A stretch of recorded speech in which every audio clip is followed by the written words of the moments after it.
Conquering Mount Scrapper with Brenda. I'm Brenda, and we're here today with my very first video on Back to Basics. Now, Back to Basics is a kind of a collaborative project that Donna from Handmade by Ying with Donna has put together. So she's put together a whole bunch of us YouTubers to teach basic skills, or, you know, getting back to the basics things. So it's perfect for beginners, but it's also really good. It's going to be really good for the guys who've been quilting a very long time, and you know, we picked up some bad habits. But yeah, it'll be fun. It'll be lots of fun. So this is my first one. So let's go quickly over the shout outs, because I've got more than two. I'm going to give you shout outs for the other people that are involved with the Back to Basics, right? So one of the first ones that comes to mind is Becca from Becca Sews, Donna from Handmade by Ying with Donna, of course, Adam from Adam Sews, Sean from The Guy Who Sews, Tasha from Tasha's Quilts, Heather from The Debt Free Quilter, Kelly from Kelly's Quilts Plus, Danelle from Danelle's Stitchery, and I was just on a YouTube with her, a YouTube live with her. We had so much fun that day. It was great. Zara from The Inappropriate Quilter, Amy from Amy Dement, and Tracy from So Supportive, right? So you guys, there's a lineup Donna has put together an A-team for you. So now there's all sorts of things that are going to be in those show notes or the description box, plus the other challenge I have been involved with. And that challenge is with Future Cat from New Zealand, Kelly, of course, from Kelly's Quilt Plus, Sam Alberts, Deb with Sewing with Debbie, and Michelle from Bits and Pieces, and another Kelly from Silly Moon Quilts. So you guys, you know, this is the year of the collab. I am so happy about this. Now, when this is airing, Twinkle Twinkle, my Mystery So Long has just started, and those videos drop Wednesday. We also have Mini Mondays and Make It Makes, and you know, all these other things on Mondays, and we do Free Pattern Friday on Fridays. So there's all sorts of things going on. Now, the Zoom sew dates, where we actually sit and sew with the viewers, is the first Saturday of every month from 9 a.m. to 5 p.m. Mountain Standard Time. And we just have a ball in there. Also, if you could help us and all the other people that are in those show notes, you making comments, thumbs up, share, like, subscribe, hit hype. Hype is new, and it's very important. And hitting the bell so you don't miss content. And all of those things help drive our analytics forward so we can reach more quilters. Also, I have a Facebook group, and it's we have a virtual sewing room hosted by Discord. And we have all sorts of fun community chats and fabric exchanges by country. The admins said, please answer the questions, agree to the rules, otherwise I can't let you in. They're trying to keep that room as safe, that group as safe as possible for quilters. Also, I speak for free to quilting guilds and quilting groups, and if you want to get a hold of me to book a speaking engagement, look for my About tab under my homepage of my YouTube channel, or you can message me through the Facebook group. I'd be happy to try and make my best accommodation for you.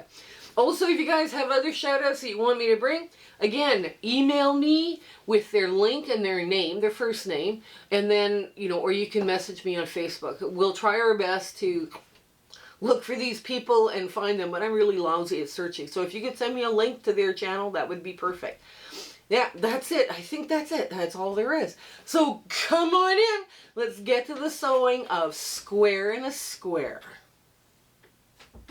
Okay, we're at the sewing machine. Now, this is a very simple, cute little block, and it works out really well. Now, the block, when it's finished sewn together, will be 10.5 inches unfinished and 10 inches finished. Now, what that means is that with including the seam allowances is going to be 10.5, but it will only finish at 10 inches within a quilt. Now, most quilters talk about finished sizes, but sometimes we have people that talk about unfinished sizes. So you always have to remember, if you don't know if they're talking in finished sizes or unfinished sizes, ask. Now, the first thing we're going to do, this is a very simple method of doing this. We have all our triangles pressed, and we're just going to finger press a little notch right in the middle. And you guys can see that little divot right there. That's telling us where the middle line is. Now, these triangles were cut, so this is straight a grain, and this is bias, right? This, however, is all straight grain because it was cut from a piece of cloth. And I looked for some yellow, like, what do you call it? Large scale print to put in here. And this is what I got. I got plaid. I do not have much low volume or large scale print left because I've been doing a lot of sewing, and that's what I'm focusing on, moving out a bunch of large scale print. Now, I put this one like this, so that divot, when you unfold it, pops up. This one got folded, so the divot pops down, and now you can absolutely perfectly match. When you put those divots together, the hill and the valley all of a sudden fit together just lovely. So let's get this under the sewing machine. And there's a couple of different ways you can do it, but that's one of the ways that you can line this up. And just take a very, like you can do a scant 1/4 inch and trim down too. That would also work. But let's see, where are we here? Let's get some. I'm sewing crumbs together because I can. And I'm just putting them randomly together in hopes of making something one day. So now you're going to push this away from the center. Okay, just push this away because the blue is darker, quite a bit darker than the yellow. Now, the other method, of course, is to take this and put this down and make sure you have an equal amount of dog ear sticking out from either side. Now, this method is not as precise. And I do suggest to people, because this seam is going to be more than 6 inches, is that you pin, right? Because what happens if your feed dogs are a little out, you're going to have one side that's obviously has more triangle than the other. So we're just going to pin it in place, and you sew right up to the pin. You pull your pin at the halfway mark, and you pull it out. Okay, before we take that apart, we're going to just put this together. That'll go that way. Very simple. Yeah, we have lots of pink. Ugh. Now, again, you're going to press away from your yellow, the paler color. You're pressing to the dark. Now, we have some dog ears. Like, we can ignore the dog ears, or we can trim them. I prefer to trim them, and I'm not trimming them just like that. I'm trimming them in at an angle, because I think you start to reduce bulk. You're putting another, fabric. You're putting more fabric in there. And you can see it's not just straight across. It's, kind of at an angle here. Right. So there we go. There. And now we're just going to push that and put this over here for the dog bed. That works. Okay, now we're going to do this, and I am going to fold it like this. I'm going to make sure I line up my sewing lines very neatly, as best I can. The sewing line. I'm going to create divots, up divots, or make hill divots on both ends. So I have really there. So now I put that back. So these are both, the divots are pointing up. Now you want a divot that points down. I mean, if you have divots both pointing up or both pointing down, I mean, you just line them up and you hope for the best. But it's easier if you do it this way. So, and I do prefer the divot method to the, guessing. Probably should be pinning this, but oh well. There we go. There. Now you take your leader ender off, or your the craziness of a leader ender. Yes, we have all sorts of crazy leader enders coming. There.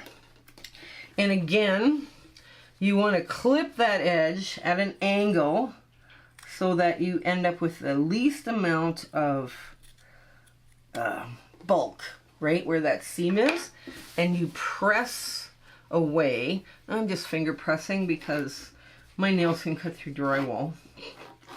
There we go.